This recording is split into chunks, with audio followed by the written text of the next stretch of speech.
Today our topic is boundary conditions for magnetic induction. We already studied about boundary conditions for electric displacement vector, and today we study about boundary conditions for magnetic induction. We know that the Maxwell's second equation is divergence B is equals to 0. On integrating the above equation over the entire volume of pillbox, then we get volume integral divergence B dV is equals to 0. And by using Gauss divergence theorem, we can convert the volume integral into surface integral. And after converting, we can write the LHS of the above equation is surface integral B dot ds is equals to 0. And if we write the above equation in the form of surfaces S1, S2, S3 and S4 of the pillbox, then we can write the above equation is surface integral B1 dot N1 cap ds plus surface integral B2 dot N2 cap ds plus surface integral B1 dash dot N1 dash cap ds plus surface integral B2 dash dot N2 dash cap ds is equals to 0. And the diagram is same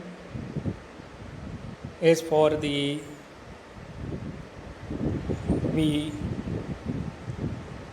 using in the boundary conditions for electric displacement vector. There are four surfaces S1, S2, S3 and S4, and this is the pillbox, which is same which is used in the finding the boundary conditions for electric displacement vector. Now let h tending to 0.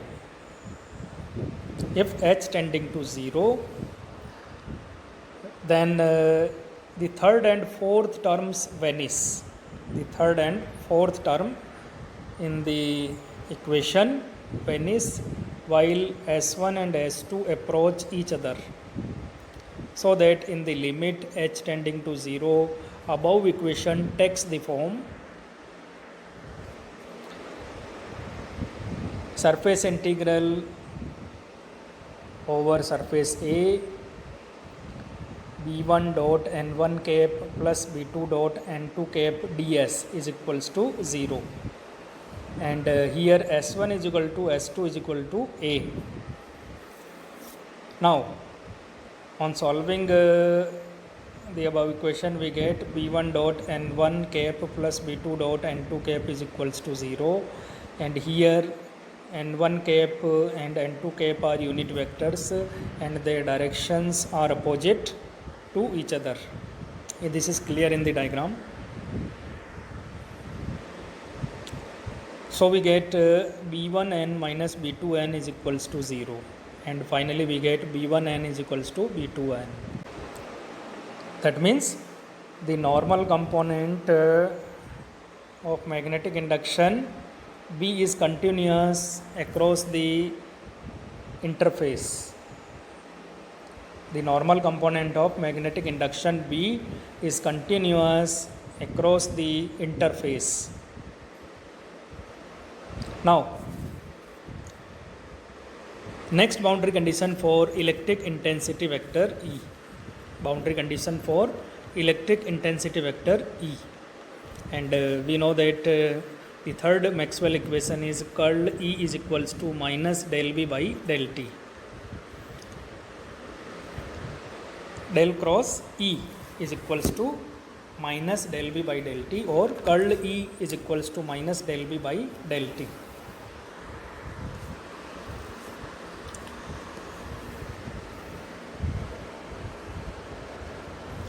At the interface between two media, we now construct a rectangular loop ABCD.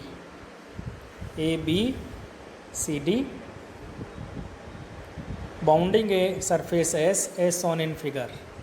This is the figure, and this is ABCD is a rectangular loop, and it bound a surface S, and there are two mediums, medium 1 and medium 2.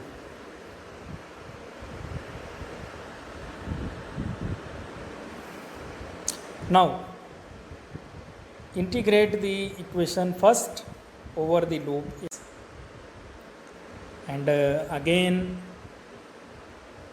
by using the Stokes theorem we can convert surface integral in line integral over the path ABCD on LHS. By using Stokes theorem we can convert surface integral in the line integral over the path ABCD on LHS. So we can write finally the equation is line integral E dot dl is equals to minus surface integral del b by del t dot n cap ds.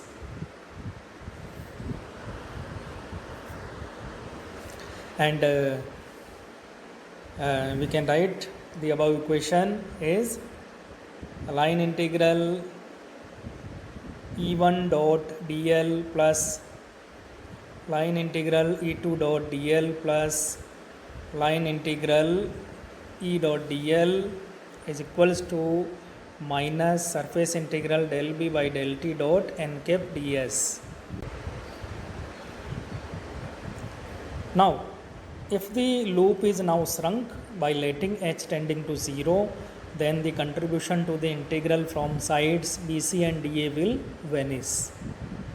If the loop is shrunk by letting h tending to 0, then the contribution to the integral from sides BC and DA will vanish. So we can write this as limit h tending to 0 line integral E dot dl tending to 0 for the sides BC and DA. And also the surface integral on RHS tends to 0 provided that del b by del t is everywhere finite.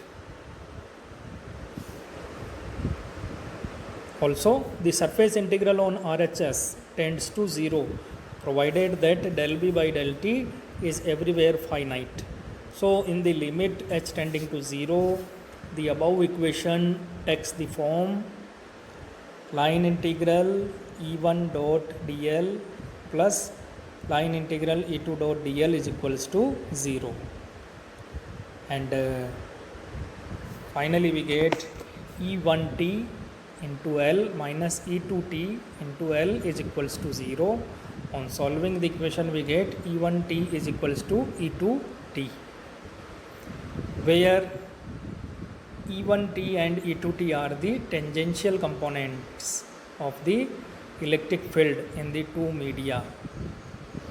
Here E1t and E2t are the tangential components of the electric field in the two media, and tangential components of E must be continuous across the interface. Tangential components of E must be continuous across the interface.